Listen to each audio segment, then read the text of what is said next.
But I had no clue what it meant to be a scientist. I went to UCLA, even as a graduate student, totally, if you asked me what is a graduate student, I wouldn't have known. If you asked me what is a physicist, I wouldn't have known. If you asked me what is experimental particle physics, I really would not have known. And I just knew I liked physics. I was probably the most naive person ever who went to grad school. And I've watched other people throughout their graduate school process, their career process, make some mistakes that I've now learned because I'm a really old guy.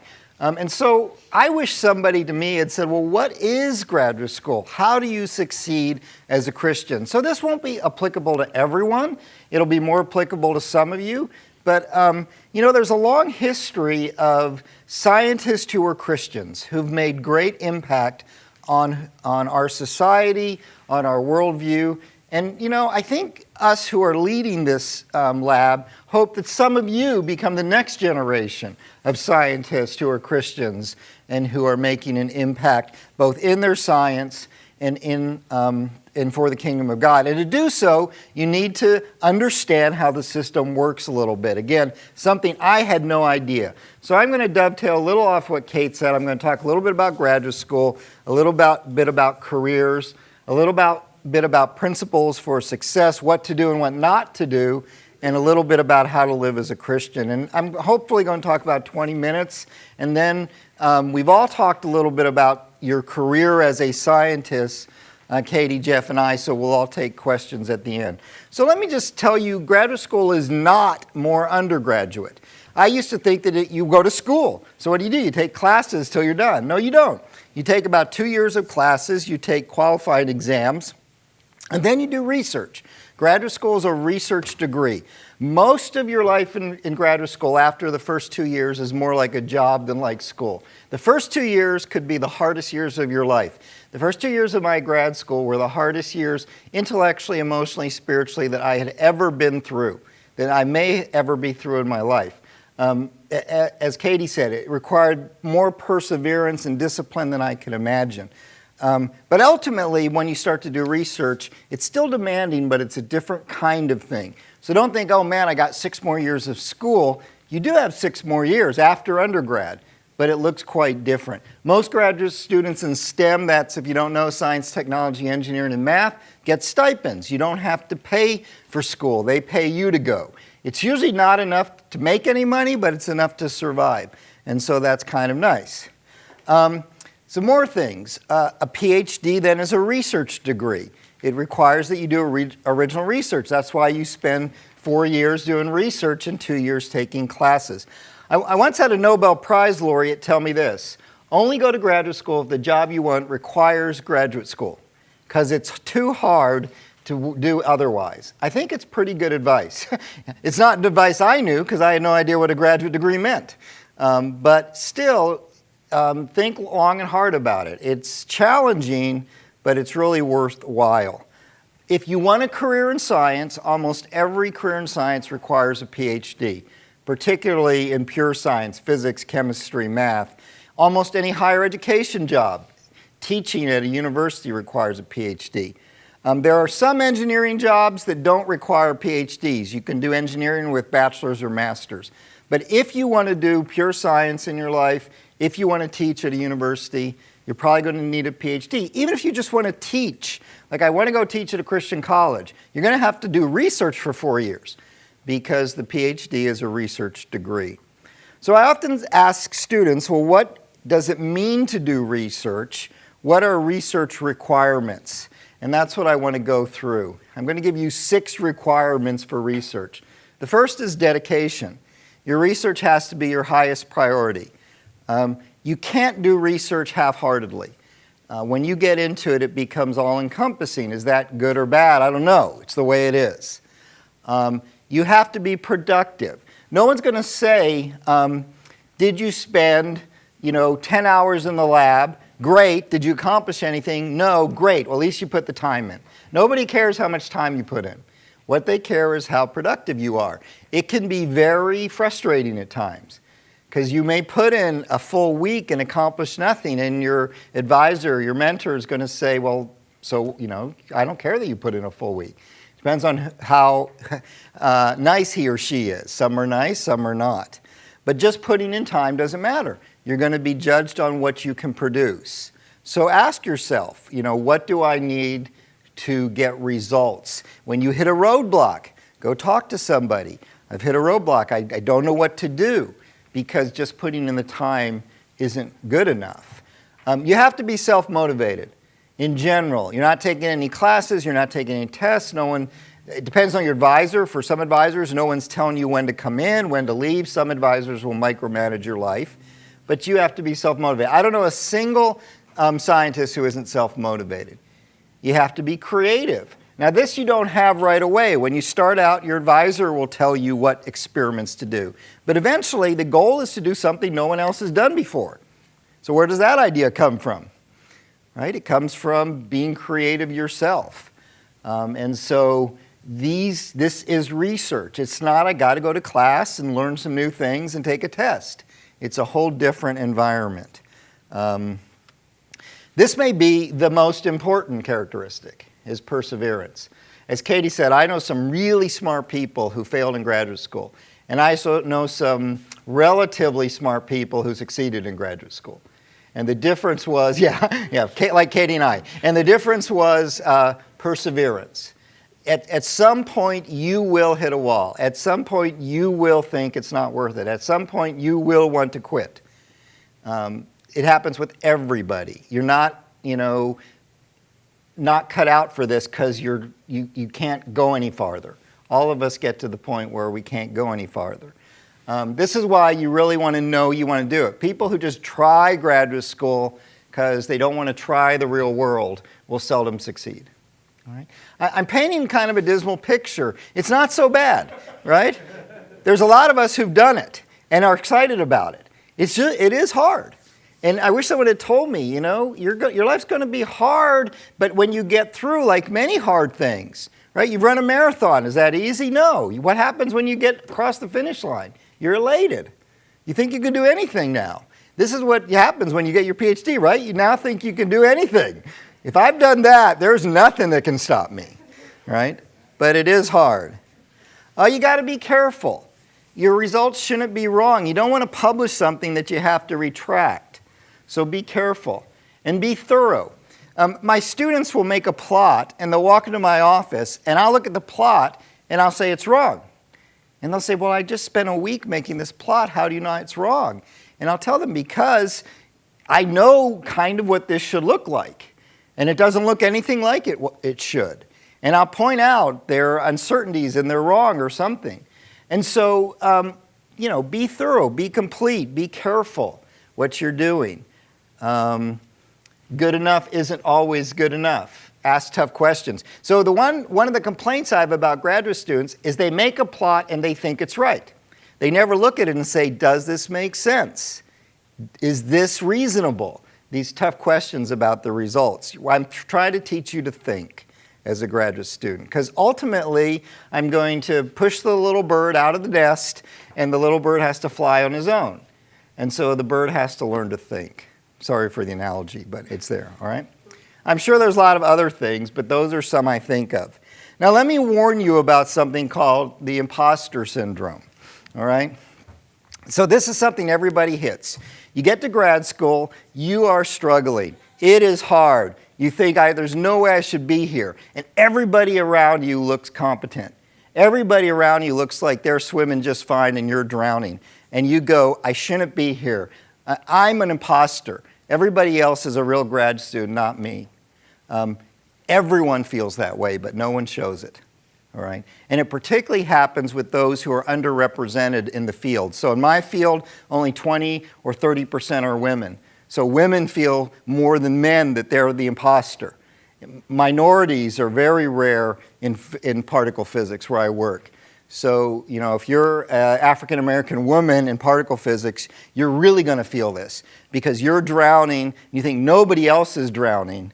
I shouldn't be here. But in fact, everybody's drowning. And so those things that Jeff and Katie said about developing a support system, developing your spiritual life is so important. And to understand that you're not the only one who feels swamped. You're not an impostor. You're where God wants you. You're where you're supposed to be. But at times you'll feel like everyone else is doing fine and I'm not. And this is a common thing. It's even got a name. If it's got a name, it must be common, right? All right, so what does your career path look like? Well, first you go to graduate school. That takes about 6 years. If you want to go into industry, you often just go right into an industry job or maybe a ministry job. Maybe you come work for Reasons to Believe, right? They have a great scholar team.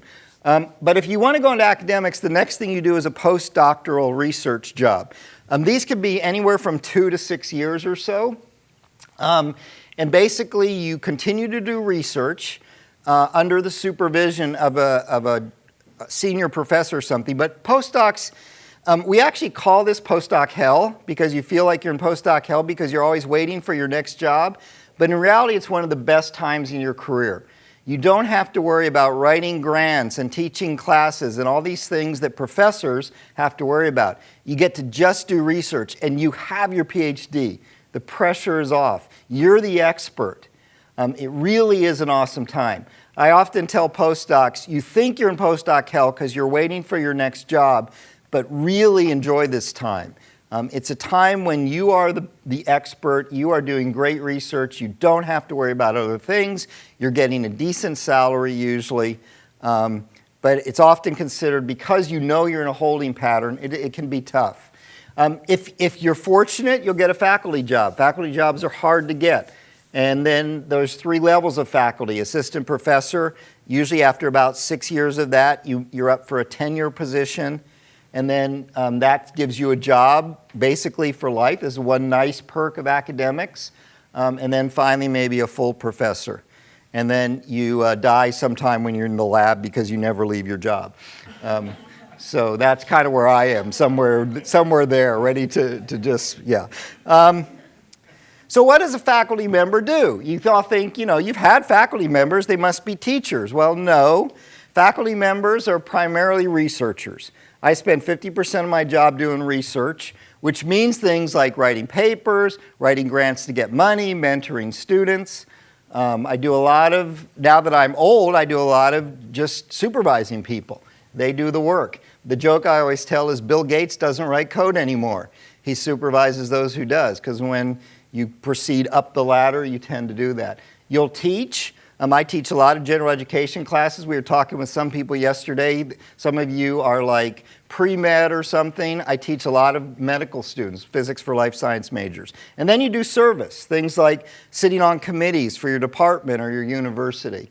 And your job is really fragmented. It's a tough job as a faculty member because I'm doing at least 3 different jobs, sometimes 4 or 5, and the only one that many people care about is the research, depends on where you're at. And you're juggling all these things, and you're constantly trying to get money to support your research. And this is why when you look back at the postdoc, you go, oh, that was really nice. I didn't have to do any of this. I could just do research, which I love. All right, so that's kind of the career path. I want to take a step back and say, how do you succeed and how do you live as a Christian? This stuff, back to the basics, this is like learning to block and tackle in football or hit a curveball in baseball. It really is kind of the fundamentals. The next few slides, you're probably not going to learn too much new. You might, but these things are really important. And so I want to go through them. The first thing is, how do you succeed? You do an excellent job. If you want to be a Christian as a particle physicist, you better be a really good particle physicist. If you want to be a Christian as a medical doctor, you better be a really good medical doctor. I actually knew a medical doctor who wouldn't even consider Christianity. And I asked why. He said, well, I knew a Christian who was an intern as a doctor, and he had a patient who was really in a critical point in their treatment. And this intern, who was a Christian, decided to go on a retreat over the weekend rather than stay with this patient, and his patient died. And the doctor still blamed the intern for that death and said this doctor cared more about his Christian life than he did about his profession. And because of that, the doctor would not even consider Christianity. Now, I don't know if that's legitimate or not. I'm not trying to pass any judgment. But what the doctor was saying is, if that Christian can't do an excellent job as a doctor, why should I consider Christianity? Right? The best thing you can do to be a good Christian witness is to be really good at your job. Paul writes, whatever you do, work at it with all your heart as working for the Lord, not for human masters. And if you're working for the Lord, you want to do a really good job. If you do this, there's a lot of leeway to do other stuff. If you're really good at your job, you get a lot of flexibility because they want you. You're really good. Second thing, work hard and smart. Don't waste time. If you want to be able to do good at your job, have relationships outside of your job, have some kind of Christian fellowship, you got to be really disciplined with your time. There's something called the tyranny of the urgent. I work on the things that are right in front of me that appear urgent but aren't really important, like all the junk emails I'm getting, right? Work on the important things, not the urgent things. Be strategic. Figure out what is going to maximize what's important and do that first. This is a really tough skill to learn, but it's really important. When I was looking for a faculty job, my advisor, so I was a postdoc and I worked at the University of Massachusetts, and my advisor wrote a letter for me to try to get me a faculty job, and he let me see it. And what he said is, Mike accomplishes more than those who seem to work harder. Right? You get it? I work smart. And he noticed that there are those people who just put in the time, but they're not accomplishing anything. And I was able to accomplish more than those who just seem to work harder because they're just there. They're occupying space. They're not being strategic. So work hard, not smart. Know the expectations. What does your advisor want? What is expected? Is it expected that your research be great and that your service be okay, or what? Work on time. You should be spending your time working towards expectations. I like the cartoon. What grade did you get? I got an A. Really? Boy, I'd hate to be you. I got a C. Why on earth would you rather get a C than an A? I find my life is a lot easier the lower I keep everyone's expectations. Right? But the expectations for you in academics are going to be high. And you should know what they are. So why are you spending your time on stuff that is not reaching towards what people expect you to do? So I got, in my university, I got tenure, but in my department, the vote for tenure is, a job for life. It means that you've really succeeded. The vote for tenure was overwhelming for me, but not unanimous. And I talked to my department chair and I said, why wasn't my vote unanimous? I think I'm doing a great job. Here's what he said. He said, your teaching is so good that people think you must not be doing good research. Right? Even though my research was great, and those in my research field knew it. It was that their expectations of me were, well, if you're a good teacher, you must not be spending enough time on your research. And so, if I had been a little smarter, maybe I would have been a worse teacher. I don't know. But the expectation was your research better be so good that you can't spend so much time on your teaching, right? Here's another one, play by the rules. I don't know if any of you saw this movie, Expelled. But in the movie Expelled, there was a discussion about professors who were supposedly discriminated on because they were Christians. So one of the professors, I'll name a name, was Guillermo Gonzalez at Iowa State. And Guillermo did not get tenure at Iowa State, and the movie made it out that he didn't get tenure because he was a Christian. But Guillermo Gonzalez wrote a book called The Privileged Planet while he was an assistant professor. It's a popular book.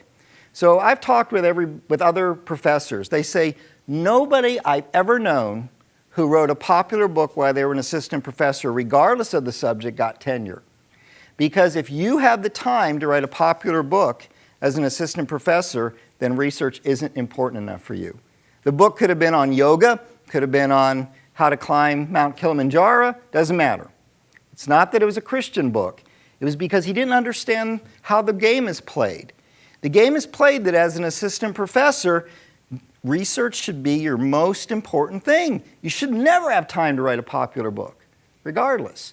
And in fact, I've talked to another PhD who said he told Guillermo Gonzalez not to write the book while he was an assistant professor, that he wouldn't get tenure. And he didn't. Right? Is this because they were prejudiced because he was a Christian? No. It's because he didn't understand the rules. Yeah. Well, that was the excuse they said is you're not getting enough money and you're not publishing enough. That was what they said officially. And then when he saw, well, but, and was that It's a different field than mine. It's hard to judge. Yeah, no, it's a good question. The excuse they said, and what this movie says is, well, it's because he was a Christian. But again, don't write a popular book when you're assistant professor. Or don't publish a popular book. You can write it, right? Be wise. What's your goal? Well, your goal is to be a witness for Christ. Your goal is to bring other people to Christ. Jesus said, I'm sending you out like sheep among wolves. Be as shrewd as snakes and as innocent as doves. Be strategic in what you do. The goal, as we've said over and over this weekend, is not to win arguments. It's not, to argue people into the kingdom. It's to build relationships that lead to Christ. And don't misrepresent yourself. So if you're a Christian and you're assistant professor, should you hide that fact that you're a Christian because, you want to get tenure and research is supposed to be the most important thing? No, don't misrepresent yourself. So when I was an assistant professor, people knew I was a Christian. I would occasionally give talks on scientific evidence for God. But it was in its proper place for where I was in my career. I now go give a lot more talks on scientific evidence for God. I'm an old senior professor. They can't do anything against me now. Well, they could, but it's much harder. So I'm strategic. I'm not misrepresenting myself. I put in hard hours as an assistant professor. I still put in long, hard hours as a full professor. But I'm strategic. What is my goal? My goal is not to, drive people away. It's to bring people to Christ. And I have to be in the right position, in the right place, in the right time, with the right credentials, with the right reputation to be able to do that. And then finally, develop healthy habits. You can't be a good witness for Christ. You can't be successful if you're mentally and physically and spiritually burnt out. So all the things these guys said, find a good church. My first 2 years of graduate school, this was before we had electronic calendars. I had a paper calendar with every half hour in the week delineated. And literally for the 2 weeks, I had every half hour scheduled for the next 2 weeks. Now some of those included go to church, go ride my bicycle, since I'm a bicyclist, things to keep my mental and physical health. But in order for me to do that and succeed, I had to schedule everything. But you need to be balanced. If you're not balanced as a graduate student, you're not going to be balanced as a professor, you're not going to be balanced as a postdoc. You need to find balance. You need to develop healthy habits. It'll help you succeed more. So what about as a Christian? Well, continue to practice your spiritual disciplines. If you don't know how to have a Bible study time, I can recommend some books. Have a daily time with God and prayer and fellowship with other believers. Figure out some kind of ministry. Graduate school is tough. Postdoc is tough. So when I went to UCLA as a graduate student, this is the exact conversation I had with God. Well, God, I'm going to be really busy and stressed the next 6 years. So I'm going to just hold off ministry, doing anything outside of school for you during the next 6 years. And this little Holy Spirit voice comes in my mind. Well, when will you have time for me? When will you have time for ministry, right? If you can't carve out 10 hours now as a graduate student, will you be able to carve it out as a postdoc? Will you be able to carve it out as an assistant professor when you have a family and kids to raise and a wife to take care of? Right? The answer is no. If you can't carve out 5 hours a week, 10 hours a week, whatever it is for ministry now, when's it going to happen? It's not. It's what you said about dating, right? What's important shines through. If your goal is to marry a partner with your same worldview, you don't start by dating someone without your same worldview, right? All right, I need to finish up. So in your job, treat people as God sees them. Don't be an obnoxious Christian. Know when to say things and how to say things. Jesus at the well is amazing to me. Here's a woman who's an outcast. Jewish men don't speak to Samaritan women. In our culture, we would have been condemning this woman. She would have been running away. And Jesus is talking to her in such a way that she's saying, give me more, tell me more.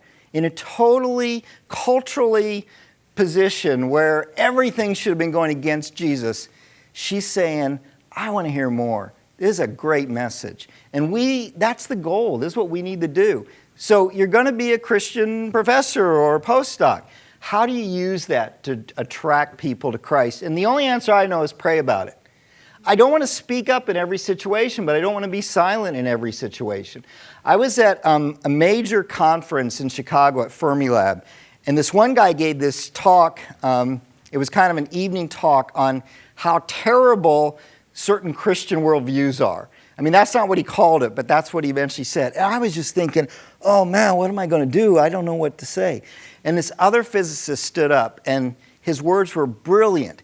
It wasn't condemning, but it challenged the speaker. And I had no idea who this other physicist was. And I just thought, man, I wish I had had the wisdom and the foresight to say what he said, how he said it. I later got to know the professor. He's a Christian from a University of Mississippi. And, you know, it was clear that the Holy Spirit had given him the right words at the right time that diffused the situation rather than escalated it. And it was a great witness to me. And the cool thing is, you know, we need Christians in STEM. We need Christians. I've had amazing opportunity to share Christ literally throughout the world. So have RTB scholars, because we have a PhD in STEM. This is me at Korea University sharing a talk on scientific evidence for God. And it's because God has, you know, equipped me for this. The road is hard. The opportunities, the impact is so tremendous. I mean, I'd love to, you know, fill that first page with all your pictures eventually of scientists who made a difference for God and a difference in the world.